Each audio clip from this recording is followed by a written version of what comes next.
Elle a fêté le déconfinement à sa manière. Marie Saint-Filtre a enfin pu sortir dans la rue après 2 mois de confinement et reprendre ses habitudes.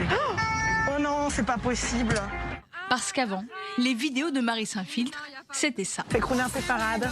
Des contacts avec des gens, des interviews dans la rue, sans distanciation sociale. Non, parce que parfois j'ai l'impression de plus y voir clair. Et dans son spectacle aussi, des rapprochements avec le public. Putain, je vais faire un malaise bagarre. Une proximité désormais interdite. Pendant le confinement, Marie a dû s'adapter et ses vidéos se sont faites depuis chez elle sur les réseaux sociaux, avec des appels au hasard à ses abonnés. Alors là, je m'attendais pas du tout. Ou ses célèbres infiltrations, cette fois, dans des cours de droit ou de philosophie. Bonjour, vous êtes le professeur ? Oui, je suis professeur, oui. Vous êtes beau gosse, hein ? Et comme dans la rue, Marie n'est pas toujours bien reçue. Ferme-la, ferme-la. Écoute, tu vas pas me casser les couilles pendant 2 heures. J'adore les cours en Corse. Mais avant le confinement, avant que les musées et les théâtres ne ferment, que les rues ne soient désertées, lorsque le théâtre des Champs-Élysées accueillait encore des représentations, nous avions rencontré Marie Saint-Filtre en février dernier, lors de son spectacle. Viens dans la loge, hein. Des tenues extravagantes, à l'image de son tempérament. On a de la robe sobre et subtile, qui se la ramène pas du tout, qui se la raconte pas. C'est vraiment l'ambiance du spectacle. Horreur de parler de moi, j'ai une vraie modestie à mon égard. Et un rituel nécessaire pour ce spectacle physique. À la famille du baume du tigre, à fond les ballons. Il faut pas se faire de déchirure musculaire, c'est très important. Donc on masse le mollet. Sur scène, Marie enchaîne les acrobaties et les pas de danse, avec toujours son propre style et une personnalité que tous remarquent. Et complètement starbelle, un peu tocasse. Elle est folle. Elle est folle. Mais c'est aussi ce qui fait le charme de ces spectacles, c'est qu'il n'y a pas de tabou. Une énergie sans limite que la comédienne contient en elle depuis toujours. En fait, vous êtes cinglée. Oui, je suis une folle. Non, j'ai un côté cinglé. Que enfin je peux exprimer dans un personnage, parce qu'avant j'étais cinglée tout court et c'était pas toujours facile. Et là, je l'ai canalisé dans un personnage qui me permet d'être cinglée, d'avoir une folie douce, très assumée, et qui, je pense, me fait du bien et fait du bien aux autres. On a vu des références un peu à Eli Kaku et à Django Edwards, je trouve. Alors Eli Kaku, oui, exactement, j'ai un personnage qui lui fait référence et auquel je pense à lui quand j'incarne ce personnage. C'est là qu'on se rend compte du génie Kaku, parce que dès que je commence un tout petit peu à me mettre dans la peau de Eli Kaku, on peut aller tellement loin. Le personnage, il vole, il est flottant. Il est flottant dans un délire. J'adore ce personnage. Vous trouvez peut-être que je me la raconte. Évidemment, je me la raconte. Vous avez commencé comment et vous venez d'où ? Eh bien, je viens d'un milieu bourgeois de gauche, exactement. Et j'ai fait Sciences Po parce que j'ai adoré la politique et que je voulais en faire mon métier. Et j'ai été happée, par hasard, par le théâtre, que je ne soupçonnais pas du tout comme quelque chose que j'aimais ou vers lequel je pouvais tendre. Et donc j'ai fait un cours de théâtre, et ce cours de théâtre a changé ma vie vraiment. Et donc lorsque j'ai été diplômée de Sciences Po, je n'ai pas présenté l'ENA comme je devais le faire depuis ça faisait 10 ans que je pensais présenter l'ENA et faire l'ENA. Et donc j'ai tout arrêté pour devenir comédienne. Vos parents sont venus, bien évidemment, j'imagine. Comment ça s'est passé ? Ça a été dur au début parce que quand j'ai commencé à aller au cours de théâtre, à abandonner petit à petit la pré-péna, c'était un moment, une sensation de déclassement social. Et les premiers succès de Marie Saint-Filtre ont permis de rassurer tout le monde. Et maintenant, je pense que c'est une joie profonde. Tu fais l'ENA. L'ENA. L'École nationale d'administration. Oui, c'était le rêve de mon père. C'est très rapidement devenu le mien parce que je n'ai aucune personnalité. Un vrai caractère de bosseuse et un parcours étudiant exemplaire. Hippocagne, Cagne, Sciences Po Paris, qui lui permet aujourd'hui de prendre du recul et de se moquer de la société. Quand on fait des sketchs et quand on a envie de dézinguer la société comme vous le faites, c'est qu'on y porte un regard presque politique. Alors oui, j'ai un regard sur la société en permanence. Et c'est vrai que pendant un certain temps, quand je faisais Sciences Po, etc., j'étais dans la société, j'étais un petit peu mal à l'aise parce que je trouvais tout tellement ridicule et absurde, mais je pouvais pas non plus le dire. Il fallait que je prenne ce que je faisais avec sérieux. Donc j'étais un petit peu mal à l'aise par rapport à ce regard que j'ai toujours eu de me dire... Rien n'est finalement sérieux et je suis gênée des personnes qui considèrent que les choses sont aussi sérieuses et graves.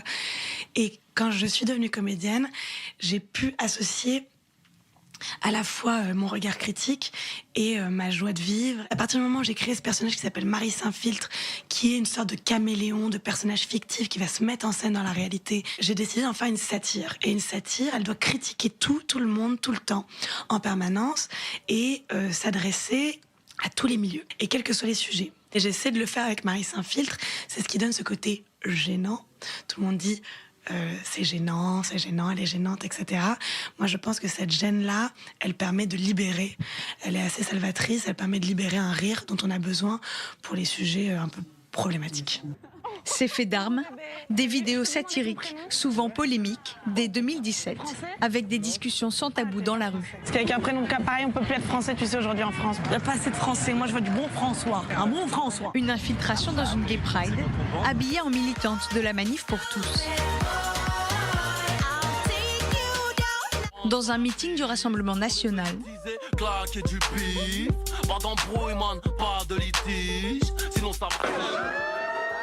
ou encore au défilé Chanel en 2019. J'ai envie de m'enfumer, faut du Menders. Si t'as les poches vides, il te faut des événements sur lesquels elle revient dans son spectacle sous la forme d'un procès et beaucoup d'autodérision. Cette affaire terrible qui a heurté la communauté du monde entier. Quand on est sur le podium de Chanel et qu'on se fait jeter par Gigi Hadid, comment ça se passe après ? Après sa barde. Donc déjà Gigi Hadid, je l'avais pas reconnu évidemment parce que je suis une grosse nulasse. Donc je l'ai pas reconnu.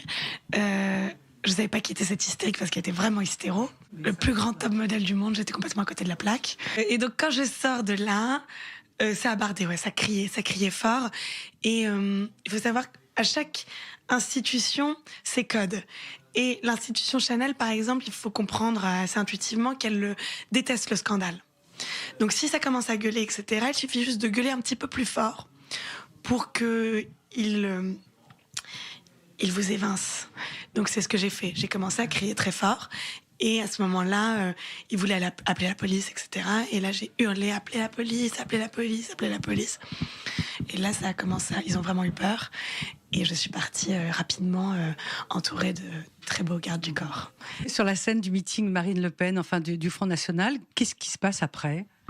À la scène Front National, là, ça a encore bardé un petit peu plus. Le service de sécurité était assez violent. Pour la première fois, j'ai senti ce truc qu'on voit dans les films où ils m'ont soulevé et j'avais pas les pieds au sol. Ils m'ont jeté en pâture aux flics.